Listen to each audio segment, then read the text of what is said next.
हमने सुबह आपको खबर दिखाई थी कि जीतन राम मांझी ने चुप्पी साध ली है और वो कुछ भी बोलने की स्थिति में नज़र नहीं आ रहे हैं।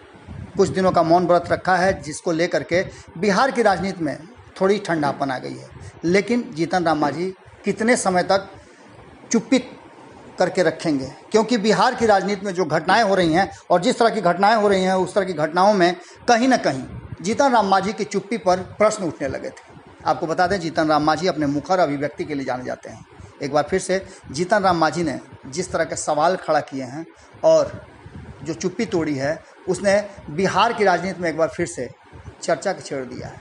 आपको बता दें कि जीतन राम मांझी वर्तमान परिस्थिति में दलितों के सबसे बुजुर्ग और पुराने नेता माने जाते हैं।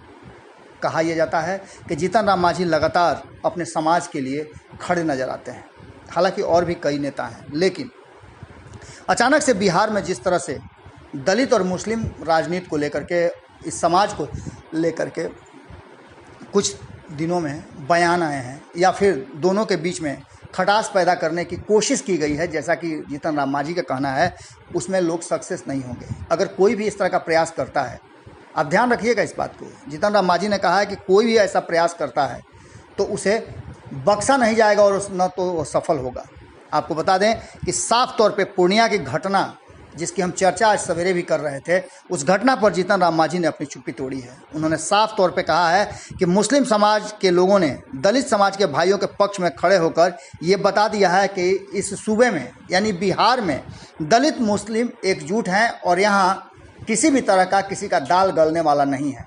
जो लोग भी इस क्षेत्र में या इस दिशा में कोई मंसूबा पाल के रखे हैं कि वो इन लोगों के बीच में लड़ा करके और अपनी राजनीतिक गोटियां साधेंगे, तो वो कहीं ना कहीं सचेत हो जाएं, क्योंकि बिहार में ऐसा न तो हम करने देंगे और न बिहार की जनता ऐसा करने देगी। आपको बता दें, इस पूरे मामले पर कहीं ना कहीं उनका इशारा भारतीय जनता पार्टी और भारतीय जनता पार्टी के प्रदेश अध्यक्ष संजय जायसवाल की तरफ है, क्योंकि सबसे पहले उन्होंने ही इस मामले को उठाया था और राज्य सरकार के कानून व्यवस्था पर भी उंगली उठाई थी। आपको बता दें कि इसके बाद जीतन राम मांझी ने और कड़े स्टेप लिए हैं। उन्होंने साफ तौर पे कहा है कि दलित मुस्लिम एकता से जिन लोगों के पेट में दर्द हो रहा है, वही बिहार सरकार के ऊपर उंगली उठा रहे हैं। उन्होंने कहा है कि बिहार में कानून अपना काम कर रहा है। यानी आप स्पष्ट समझ सकते हैं कि किस तरह से जीतन राम मांझी ने फिर से एक बार ढाल बन करके नीतीश कुमार और उनकी सरकार का बचाव किया है और अपनी ही सरकार के लोगों को आईना दिखाने का काम किया है। क्या कुछ कहा है हिंदुस्तानी अवाम पार्टी के प्रवक्ता ने, जो कि शब्द भले ही दानिश रिजवान के हों, पर बातें जो हैं वो जीतन राम मांझी के हैं। सुनिए क्या कह रहे हैं दानिश रिजवान। देखिए, बिहार की राजनीति के कुछ राजनेता दलित और मुसलमानों की एकता से डर गए हैं। उन्हें खौफ सता रहा है कि अगर बिहार में दलित और मुसलमान एक हो जाएगा तो उनकी राजनीतिक नाव डूब जाएगी।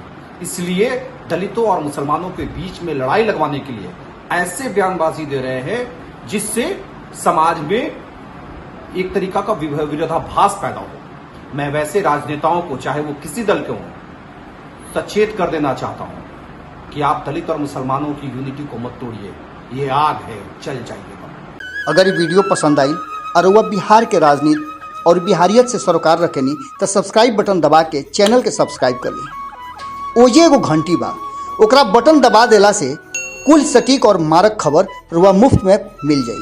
अगर रुआ पत्रकारिता के हमनी के नया प्रयोग में सहयोग कर चाहतानी तो ज्वाइन बटन दबा दी। पेटीएम नंबर नोट कर ली 9386816700। धन्यवाद।